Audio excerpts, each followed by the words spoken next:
doctors, to this session on conducting consultations for patients with psychosis.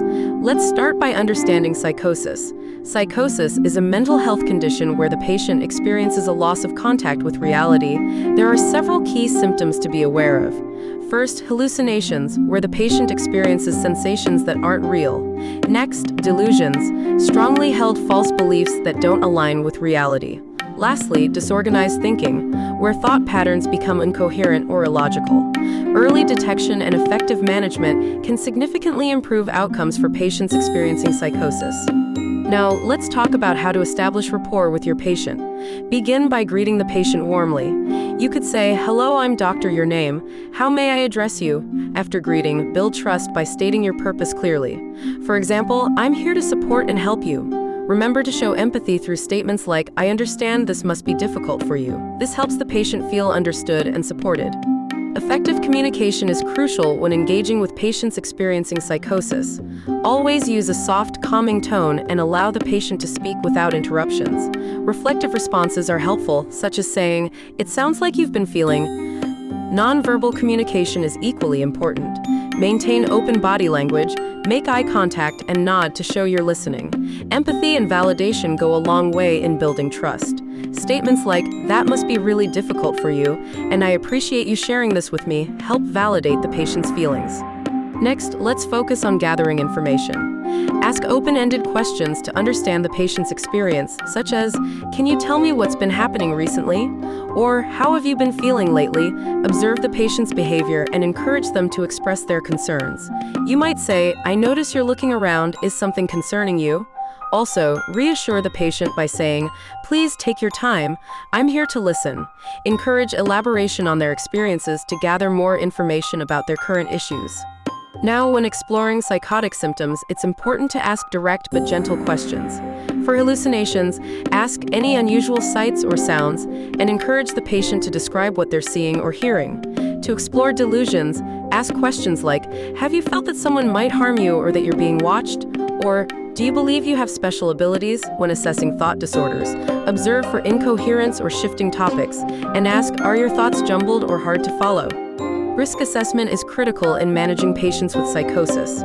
Assess the risk to themselves by asking, "Have you had thoughts of harming yourself?" It's also important to assess the risk to others by asking, "Have you felt angry or thought of harming others?"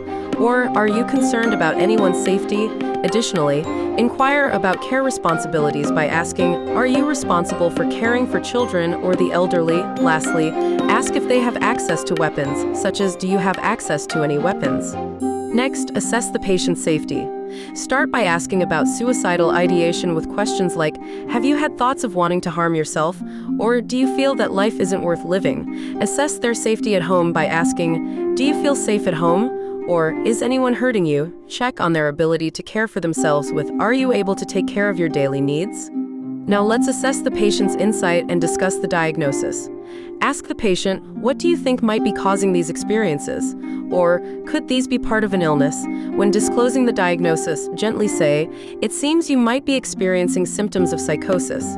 Reassure them by adding, "Many people go through this, and it can be managed." Finally, check their understanding by asking, "How do you feel about what I've shared?" For assessing insight and sharing the diagnosis, it's essential to discuss the importance of early intervention. Let the patient know about the specialized services available, such as early intervention in psychosis, by saying, "Specialized services are available to support you." Now, focus on creating a treatment plan together. Explain that it will involve multiple approaches, saying, "This includes therapy, medication, and daily support." Reassure the patient by adding, "We'll tailor the best plan together based on your needs." When discussing psychological interventions, you can mention the different types of therapies available. Start by explaining cognitive behavioral therapy, or CBT, which helps manage thoughts and feelings. You could say, "CBT will help you manage your thoughts and emotions more effectively." Also, mention family therapy as a way to strengthen family support and support groups where they can connect with others experiencing similar challenges. Regarding medication, explain that it aims to reduce symptoms and that adjustments may be necessary over time. You can reassure the patient with, "We'll monitor and adjust the medication as needed to ensure it's working for you." Next, let's talk about the interpersonal skills you should demonstrate throughout the consultation. It's important to show empathy and patience, allowing the patient time to process and respond. Avoid expressing disbelief or judgment at any point. Active listening is key. Reflect and summarize the patient's words to ensure understanding. Cultural sensitivity is also crucial in building trust.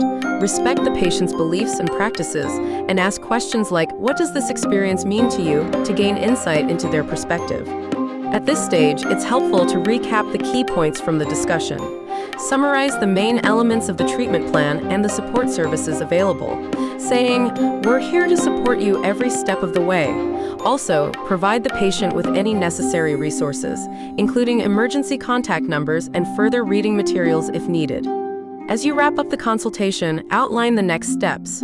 For example, you could say, "We'll connect you with the EIP team to ensure continuous care."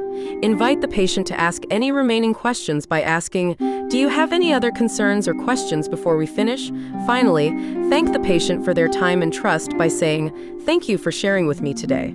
If the patient is interested in learning more, you can refer them to reliable sources.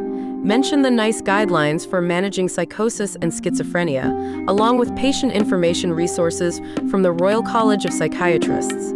Additionally, provide details of local EIP services for ongoing support. Please like and subscribe to Turingmedschool. Good luck with your preparation.